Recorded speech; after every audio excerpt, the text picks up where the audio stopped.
ส่งเพิ่นลงวัดเมื่อกี้นี่กำลังสิไปเอายาแล้วก็สิเลยไปเอายาแล้วสิเลยไปเอ็กซเรย์หัวเข่าไป Imaging Center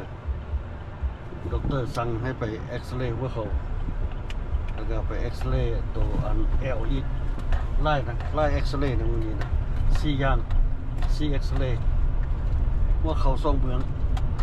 แล้วก็อันนี้พิษวันหนึ่งแล้วก็อันแล้วโลแบกวันหนึ่ง4โลเคชั่นมันให้อันน่ะเอ็กซเรย์หมดเราใช้เวลาอยู่ได้หนึ่งเลยแต่ว่ามันนัดโมงหนึ่งพูดออกว่าเดี๋ยวนี้10 โมงครึ่งนี่อีก2 โมงฝ่าย2 ชั่วโมงไปให้อันน่ะเบิ่งอันน่ะเอายาอยู่นี่ก่อนอยู่โบมากนี่ก่อนยา2-3 ชนิดมาฮอดฮะมันให้ไปเอาได้ละเอายาอยู่โบมากก่อน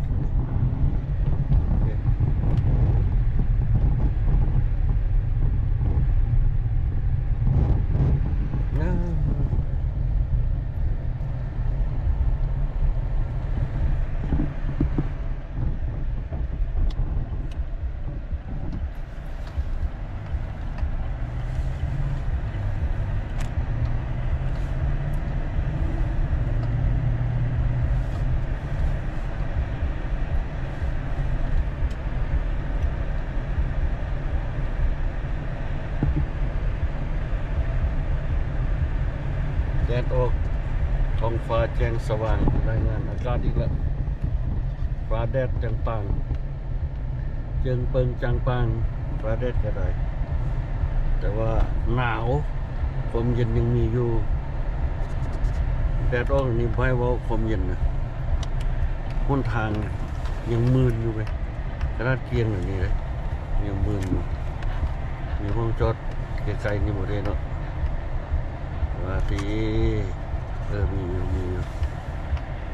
เข้าได้อยู่เอาตัวนั้นซะมันกวงเลยตัวนี้กวงเลยนี่จังฮะ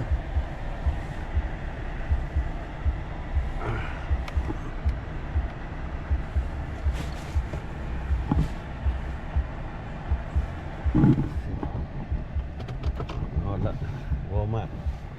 เอายา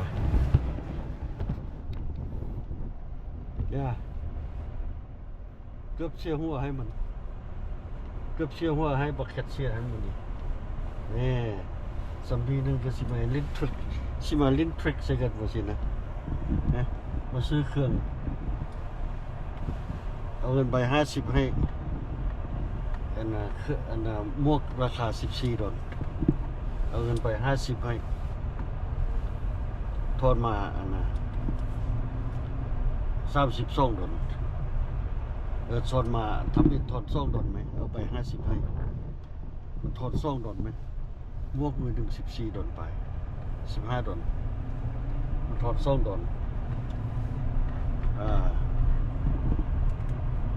มันยักลิ้นทริกจะเขาเรียกว่า hey I give you $50 bill how come you have change $2 there's a hat only $14 each มันมาขอโทษapologize นะขอโทษ I'm wrong ถ้าบุทันมันนะมันเอาไป$130มันได้ฟรี$30มันสิคิดว่าเอาซิโง่น้ำมันทิกโอ้นักเลงก็มีนะในตลาดนี่มีนักเลงนะในตลาดนี่มีนักเลง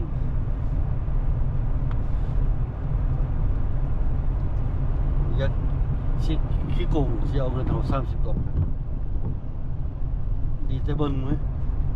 ยกเงินให้มีเบิ่งใบ50เวลาเดี๋ยว I have to look at the camera when you give to me you don't need to look you open it where you leave the money on the machine and pocket look at it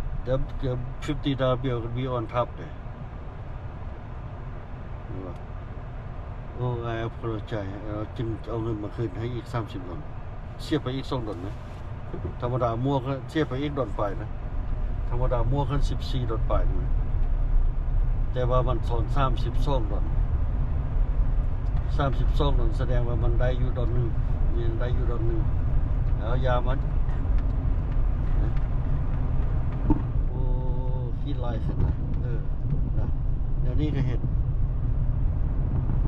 บ่อยากคายน้ำเดี๋ยวนี้ก็เห็นนะคันอยากคายน้ำมันห้องอันน่ะเมเนเจอร์มันมาจะออกงานเราได้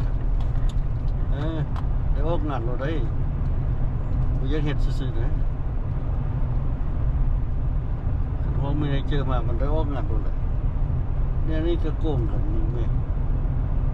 ดีแต่ทันมันไหมถ้าบ่ทันมันโอ้เสียหัวมันเลยนะดีแต่ทันมันอยากเกือบเสียเงินให้มัน30 ดอลแล้วละน้อยหนึงเพิ่นก็เอานะคันเอาเป็นแสนเป็นล้านคุณบ่ว่าอย่างนั้นเดี๋ยวนี้คันมีเงินให้มันเอาอันนี้30 ดอลถอนเงินซื่อถอนเงินซื่อนะสำหรับผู้เข้าใจเงินถึงเขาสิบ่เบิ่งว่าเงินไปยังให้มันดีนะเขาก็ฮู้ตัวเขาเอาเงินไปยังให้ถอนเท่าใดราคาพวกราคาเครื่องเขาซื้อเท่าใดเขาก็ฮู้โอ้ my god เดี๋ยวนี้ก็มีเนาะโอเคเอาไปรอให้ฟังตรงนี้เลยเกือบเชี่ยวหัวให้มันไหมนะดีจะทันมันโอเคเอาไปที่นี่แดดจางสว่างดีกลับมาเหือนละไปเอายามาแวะเหือนคนแล้ววันนี้กำลังจะออกไปเอ็กซเรย์ไปห้าโมไปเอ็กซเรย์หัวเข่าไปเอ็กซเรย์แอลไปเอ็กซเรย์ฮิปหลายอย่างไหม3-4 อย่างโมสั่งเอ็กซเรย์ไหมตะเวนออกดีเรื่องมองเบิ่งแสงแดดบ่อยากได้ไหมปีนี้สิได้แปลงหมดแล้วหัวนี่ใหญ่หมดคันดอกคันใดมียังไงหมดสิเฮ็ดใหม่หมดในห้องนอกนี่นะเฮ็ดใหม่หมดเลยโอเคไปห้าโมงสิฮอดหมู่ไปนั่งท่ามันอยู่พุ่นละมาฮอดละมาฮอดหม้อแล้วนี่ Imaging Associate นี่Imaging Associate ยังอีกครึ่งชั่วโมงยังอีก20 นาทีไปเข้าไปนั่งเล่นนี่ก่อนไปเช็คอินอีก20 นาทีบ่ดอกเหนื่อย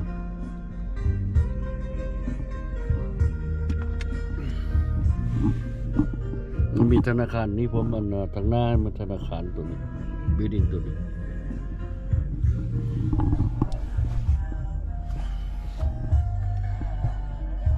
ไม่จริงตัวใหม่มาได้นี่นาย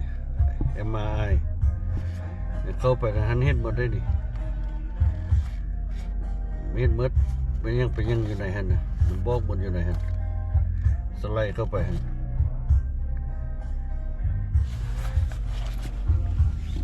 โอเคไปแปลงโฟนอันนี้แปลงค่าโฟนนี้บ่ได้ปานนี้ค่ากองนี่มันออโตเมติกบีบบ่ได้นี่นะได้บีบตัวมันเองมาจ้ะบ่ได้ละบีบตัวมันเองเนี่ยจะเอาไปใส่ในกองอันน่ะไทยจนท้องผายนี่ซะให้มันบีบตัวมันเองปลดออกก่อนการบีบตัวมันเองนี่ต้องได้เอาแบตเตอรี่ชาร์จเชื่อมมาใส่ได้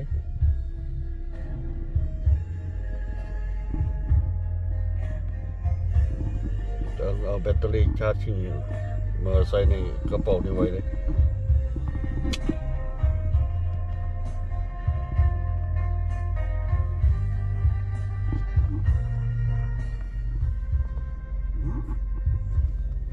จะไปเฮ็ดกองตึกเบ็ดดิตัวนี้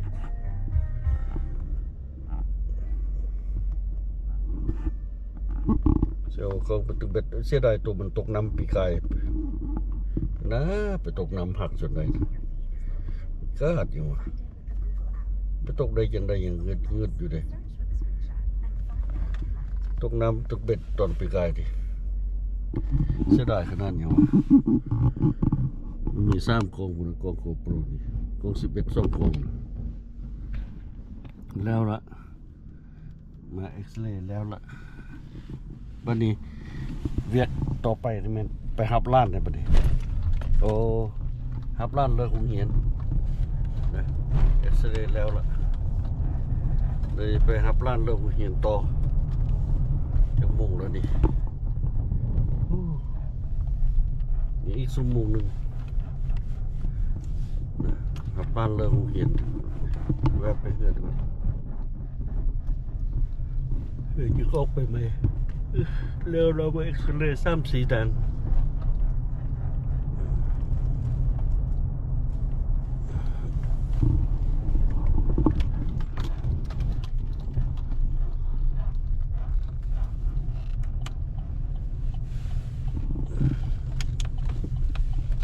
มันเจ็บยี่ลี่เวลาอันเมื่อกี้รู้สึกรถไปนอนเอ็กซเรย์ให้มันเวลาพลิกไปพลิกมารู้สึกว่ามันเจ็บรู้สึกว่ามันเจ็บไหมรู้สึกว่ามันเจ็บหม้อมันจึงสั่งออเดอร์เอ็กซเรย์ใหม่มันจะเห็นว่ามองได้มันเปลี่ยนแปลงได้มันมาหลายปีแล้วเลยมันยังรู้ว่าเป็นยังมันยังเจ็บอยู่มันมีต้องมีแนวเปลี่ยนแปลงมันว่ามันสั่งเอ็กซเรย์ใหม่รู้สึกว่าเวลามันพลิกกันบอดี้เนี่ยมันพลิกตัวพลิกกิ้งเจ็บรู้สึกว่ามันเจ็บบนอันบนสีบอกหม้อนี่แหละเจ็บไปเลยเด้อมันเห็น something นี่มันออเดอร์เซอร์จูรี่ใหม่นะโอ้ตันตรายเลยผมอยากเห็นนะผมอยากเห็นอีกละเซอร์จูรี่นะผ่าตัดผมอยากเห็นอีกพาไล่เถื่อนละนะ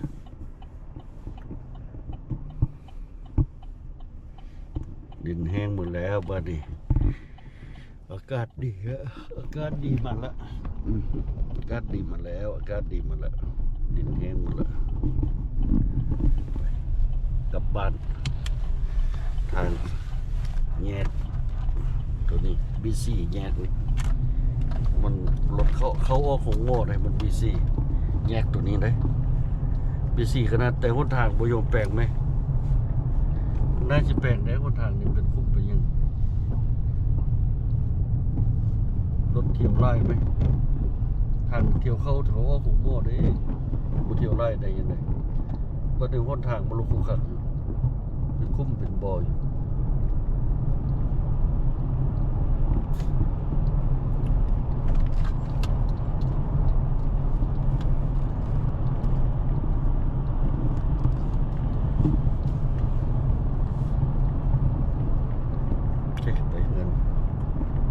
ไปเหือนก่อนจึงจะออกไปหับลาด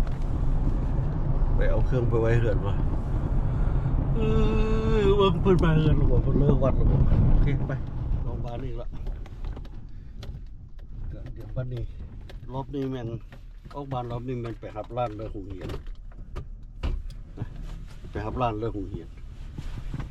จากน้อยอีกเลาะออกอีกรอบหนึ่งนั่นแหละแม่นน่ะไปเข้าชุดอภิธรรมหลวงพ่ออยู่วัดไทยจะได้ออกอีกบ้านหนึ่งมือแรงมือนี้มืดมือเที่ยวเข้าเที่ยวออกอยู่แต่บ้านนี่แหละเที่ยวเข้าเที่ยวออกอยู่บ้านนี่แหละมืดมือนี้โอเค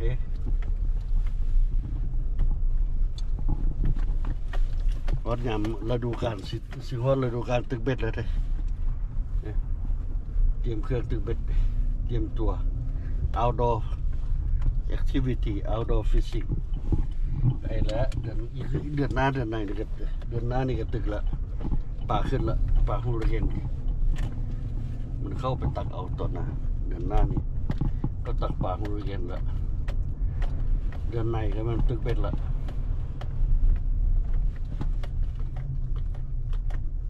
เดือนไหนเขาเริ่มตึกเบ็ดกันละ fishing ละเราถ้าไปฟิสิกส์นี่แหละเดี๋ยวนี้อันอื่นก็บ่มักบ่ได้ไปเฮ็ดจำเขาไปแต่ตึกเบ็ดนี่แหละกันไปเฮ็ดอันอื่นแล้วโอ้ยบ่สิเอาตัวได้ป่านี่กันไปเฮ็ดคือเขาทั้งบ่เฮ็ดละเศร้าละมันหนักไหมไปดึงไปยกไปนั่นแพ้แอวแพ้ยัง เลยจะเป็นไปเอาฝางเลยเกียนเข้ามาให้ข้อเขามาให้เราแหละมาให้เป็นคุกหมดแหละปลากินแซ่บปลาเนื้ออ่อนปลากระดูกอ่อนทอดกินย่ำกินทั้งกระดูกเลยมันแซ่บเขาตรงเหียนล้านแล้ววันนี้มาเขาตรงเหียนแล้วนี่ไปเข้าโรงเรียนเนี่ยบัววาที่โอเคมื้อนี้วันศุกร์เลยมื้อนี้มื้อสุดท้ายมื้อนี้วันศุกร์มื้อนี้สิบ่มีรถไล่มันยังได้เข้ามาก่อนหมู่เด้จะได้เข้าไปจอดอยู่ในต้นทางนี่แหละนี่เห็นว่าเข้ามาจอดก่อนเลยเขาก็มาจอดก่อนเฮาแล้วเขาก็เข้าไปต่อคนเขาเฮ้ยต่อท่าอยู่นี่แหละครึ่งชั่วโมงนี่เห็นท่าอยู่นี่แหละครึ่งชั่วโมงพักกิงลาดบัวหุงเหียน Elementary School หุงเหียนประถมศึกษานะโอเคเนาะเปิดกองอยู่หน้าบ้านนี่แหละพวกนี้สิไปสิไปตักบาตรบ้านเขาเจ้าไปตักบาตรบ้านเขาเจ้าเปิดกองอยู่หน้าบ้านนี้แหละเอาถ่ายรูปอีกแล้วโอเคโอ้เป็นหน้ากองก็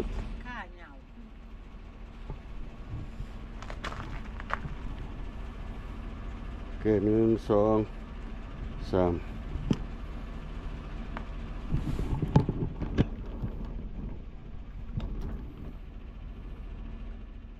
1 2 3 โอเคไปมื้อนี้ตักบาตรเหือนเขาเจ้าแจกเขาจะไปร่วมงานแจกเขาเหือนเขาเจ้ามือแรงเพราะว่ามือร่วมงานสวดอภิธรรมอีกเป็นคืนที่11นะไปมือเวียกมืดมืออีกกับมืออื่นก็มืดมืออื่นมือเวียกออกไปต่างเมืองอีกมืออื่นโอ้มีแต่งานไหมไปที่แนวนี้มีแต่งานบริอยู่บ้านอยู่เหือนไหมตลอดนี้บนละเด็กบนละน้อยไปสิตลอดไปสร้างบุญตลอดบนท่านบนนี้อยู่สร้างบุญมีแต่งานนะรวมสวดอภิธรรมเพิ่นมาก็ได้10 คืนแล้วคืนคำนี้เป็นคืน11สวดอภิธรรมหลวงพ่อเพิ่นเสียคืนนี้เป็นคืน11นี่จะได้ไปรวมเพิ่นอีกรวมลาได้เพิ่นแรงเพิ่นอาสาสมัครตำมะหุ่งไปอีก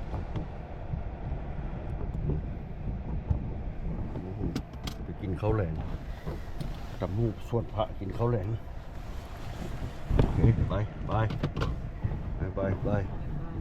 ไปโฮมบุญก็เจ้าก่อนวันเราเหือนก่อนเพิ่นอันแจกเข้าเนี่ยเฮ็ดบุญแจกเข้าเนี่ยแต่ว่ารถไล่มึงมองจอดรถวันนี้ก็สิถ่ายให้เบิ่งเป็นคุ้มนี่อันน่ะแดกนี่แม่นฝีมือเจ้าของมาเฮ็ดหมดแล้วนี่แดกทางหน้าทางหลังนี่แดกขึ้นบ้านกันเรามาเฮ็ดเลยก่อนหน้าพวกเราสิตายมาแดกทางหน้าทางหลังมาแปลงให้เราโอเคอันน่ะเข้าไปในบ้านก่อนสิบ่ได้ถ่ายให้เบิ่งนะเพราะว่าเขาเจ้าบริควายให้ถ่ายรูปในบ้านเขาเจ้าบ่ให้ถ่ายเนาะตั้งแต่งานทรงสการพุ่นแหละเขาเจ้าก็บ่ให้ถ่ายงานศพทรงสการเขาเจ้ามามื้อนี้เขาเจ้าบ่แม่นบ่ให้ถ่ายเขาเจ้ามีมือกองของเขาเจ้าแล้วนะโอเคบ่ต้องไปฟื้นเขาบ่ให้ถ่ายก็บ่ถ่ายนะโอเคถ่ายนอกบ้านให้เบิ่งเท่านั้นแหละโอเคมาฮอดวัดเรามื้อนี้อัปเดตมือใหม่บ่ได้มาวัดลายมือ2-3 มือแล้วไหมอัปเดตคือเขาสโนว์เมียวสโนว์กำลังเมียวเปื้อนสโนว์เมียวนี่ห้องน้ำมันมีห้องมีน้ำขี้ตมไล่เลยโอเค มาวัดละมือนี้เพราะว่าผ่านมาหลายมือมีบีซี่ไปหันมานี่อยู่ตลอดไหมอันนี้เป็นยังไงถึงยังคุณนี่โอ้นำนี่โอ้ไปหันมานี่มีงานอยู่บนหันบนนี้อยู่ตลอดเลยวัดก็บ่ได้ลงมาพาครูบาอาจารย์กับบีซี่ทั้งคุณพอครูบาอาจารย์นะก็เลยต่างคนต่างบีซี่ไปเจอกันอยู่หน้างานพุ่นเลยบ่ได้ลงวัดไปพบกันอยู่หน้างานพุ่นเลยนี่นู้อันเมื่อไปเห็ดอันนี้แตกนี่เนาะมาหินแก้วนี่แก้วอัปเดตมือใหม่อัปเดตมือใหม่มาลงวัดคือเก่าแต่ว่ามันบ่ได้มาไล่มือเลยนะครูบาอาจารย์ก็ยุ่งพอครูบาอาจารย์นำงานศพแดงานไม่ยังได้หลายอย่างเนี่ยเป็นก็ยุ่งคือกันงานชุดขึ้นบ้านใหม่บนนั้นอันนี้โอ้ยหลายอย่างช่วงนี้มีติดกันเลยไหมบูบาเกือบบูบาจากมือสำนักส่งทิศวันนี้นะก็เลยโอ้บีซีนะเอาหมูนี้ได้มาไหว้พระยบเจ้าอยู่วัดมอดุลเพื่อนมูอยู่วัดพี่แหละหมูนี้มาแล้วไปเข้าไปไหนมาแล้วเข้าไปไหนอากาศก็ยังเย็นอยู่เด้เห็นว่ามันมีสโนว์มันแดดอยู่สิอากาศเย็นเลยนะอากาศเย็นอยู่นอกไร่ก็เย็นโอเคไปอัปเดตละ